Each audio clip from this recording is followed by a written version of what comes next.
पहली प्रतिक्रिया आपकी टिकट कटने पर? गलत हुआ, आहत हैं हमारी पत्नी। मुझे कोई बहुत ऐसा नहीं कि बहुत आश्चर्यजनक घटना है। मैं पहले भी 3 बार मेरे साथ ऐसी घटना घट चुकी है। तो मेरी पत्नी के लिए पहली घटना थी, श्रीकला जी के लिए वो आहत हैं। सारा ठीक रहा, आप लोग पर फोड़ा जा रहा है कि आपने मना कर दिया, उनको कोई चारा नहीं मिला। वो नहीं, मैं भी सुन रहा था कि दबाव में ये वो ऐसा। बहुजन समाज पार्टी मुझे बहुत कायदे से जानती है और ख़ास तौर से बहुजन समाज पार्टी की जब सरकार रही, बहन जी जब मुख्यमंत्री रहीं 2002 में, तब भी मुझे 1 साल जेल रखा गया। हम लोगों को 10-12 मुकदमे ला दे गए। तब तो हम लोगों ने कोई कम, मेरी माता जी का निधन भी हुआ था उस समय। हम लोग तो कहीं कंप्रोमाइज़ नहीं किए ना। तो बसपा, कम से कम बसपा के लोग जो बोल रहे हैं, अभी खरवाड़ जी हमको लगता है नए नए आए, उन्हें जानकारी नहीं है, इस तरीके की भाषा बोल रहे हैं। ठीक है, अपने पार्टी को डिफेंड करना बहुत से और भी तरीके, लेकिन दूसरे को डिफेम मत करिए। फिर 2007 से लेकर 12 में सरकार रही, उस समय हमारी सरकार से हुए वैचारिक मतभेद रहे। आपने देखा हमारे ऊपर मुकदमे लाद के मुझे बंद किया गया इसी जौनपुर जेल में। 2012 के चुनाव से पहले ये कह दिया गया कि धनंजय सिंह ने माफ़ी मांग ली। हमने कहा ना कोई गलती किया ना कोई माफ़ी मांगे। हमारी भारतीय परंपरा, अगर शरीर भी टच हो जाता है हम लोग कहते हैं बेटा सॉरी, या कोई क्षमा मांग लेते हैं। लेकिन जब तक गलती नहीं होती तब तक कोई वो नहीं होता है। और लोकतंत्र के सब जुमले नहीं हैं। तब भी हम लोग उसको किए थे। और हमारे, आपको ख्याल होगा 2011 में मुझे जौनपुर आने से रोका गया, धारा 144 लगाई गई थी।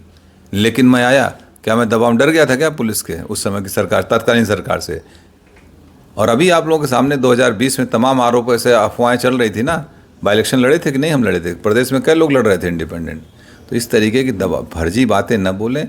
बहुजन समाज पार्टी भी देखा, अमेठी टिकट काटा, बस्ती काटा, आजमगढ़ काटा, बनारस काटा, एक दिन 2 दिन पहले। तो ये इनका हो सकता है कोई इनकी कार्यशैली हो, कोई अपना हो। तो आप अपना काम करिए, जो करना ठीक है, लेकिन लोगों को गुमराह मत करिए। 2024 के लिए क्या बचा है आपके पास? अभी निर्णय होंगे 2-3 दिन में लोगों के साथ बैठ के। जो हमारे तमाम पुराने साथी हैं, बहुत बड़े बड़े सब सहयोगी हैं, जो हमारे ब्लॉक के हैं, ब्लॉक प्रमुख, पूर्व ब्लॉक प्रमुख, बहुत से जिला पंचायत सदस्य हमारे हैं, पुराने साथी, सब लोग बैठ के एक निर्णय लेंगे। तय किया जाएगा, जो उचित होगा वही। झुकाव है किसी पार्टी की तरफ? अभी सब, जब तक हम लोगों के राय मशवरा नहीं कर लेंगे तब तक कोई निर्णय नहीं लेंगे। अभी भूमिका तो अदा करेंगे 24? बिल्कुल भूमिका अदा करेंगे। बगैर हम लोगों के सहमति, जिसको हम लोग चाहेंगे वही यहाँ से सांसद जाएगा, ये भी तय है। इसके अलावा क्या कोई बात हुई आपकी बहुजन समाजवादी पार्टी के शीर्ष नेतृत्व से? नहीं, किसी से कोई वार्ता नहीं है। हाँ, मैं भी सुना कि वो कह रहे थे कि बहन जी से मेरी वार्ता हुई। मेरी बहन जी से जब मैं MP था 2013, आखिरी वार्ता उनसे फ़ोन पे मेरी 2013 में है। आज तक और इस टिकट में ना मेरा कोई लेना न देना। मैं जेल में था, आप लोगों को मालूम है।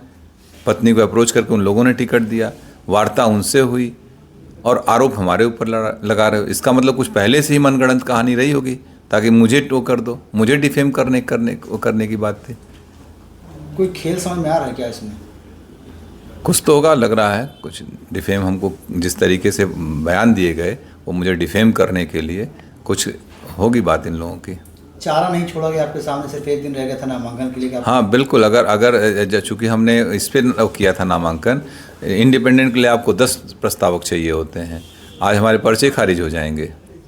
खैर, मैं एक बात और बता दूं, अगर मैं चुनाव लड़ रहा होता तो मैं ज़रूर एक इंडिपेंडेंट नॉमिनेशन भी करके रखता, या मैं इंडिपेंडेंट रहता ही, मुझे नहीं जाना पड़ता कहीं, और हम लोग चुनाव लड़ते। भविष्य में क्या कोई तालमेल बैठेगा बसपा से? मुझे नहीं, मेरा तो नहीं लगता है कभी। राजनीतिक संभावना को है, लेकिन मुझे नहीं लगता, क्योंकि इतनी बार धोखा खाने के बाद फिर कहाँ आदमी वो करता है। अब किसे समर्थन कर सकते हैं आप? ये भविष्य का सवाल है। मैंने अभी कहा कि अभी हम अपने सारे लोगों के साथ बैठेंगे, जिम्मेदार साथियों का, यही नहीं पूरे जौनपुर, पूरे दोनों हमारी लोकसभा, सभी जनपद के सभी लोगों के साथ हम लोग बैठेंगे। जनपद में कम से कम हम लोगों के 2, 2.5, 3, 4 लाख लोग अपने हैं। जहां हम लोग चाहेंगे वहां मत करेंगे। ये सबसे मिलके बैठ के बात। ये अब आपको धोखेबाज बता रहे हैं कि उन्होंने एक दिन पहले ही कहा कि अब आप हमारी पत्नी चुनाव नहीं लड़ेंगी, इस तरीके का बयान आपने उनको? इसका जवाब दे दिए यार। अब के कौन कह रहा है? कितने बड़े लोग हैं, कोई बचा है बसपा में? क्यों ऐसी बात कर रहे हैं कि एक अकेली सीट जौनपुर की थी जिसको लेकर बसपा चर्चा में आ गई। 5 जगह और टिकट काटे, कोई चर्चा है? इतने माइक लगा कोई पूछने गया कहीं? खाली जौनपुर की वजह से ना, जौनपुर की वजह से चर्चा में, धनंजय सिंह की वजह से बसपा चर्चा में, बसपा की वजह से धनंजय सिंह चर्चा में नहीं है। प्रणाम।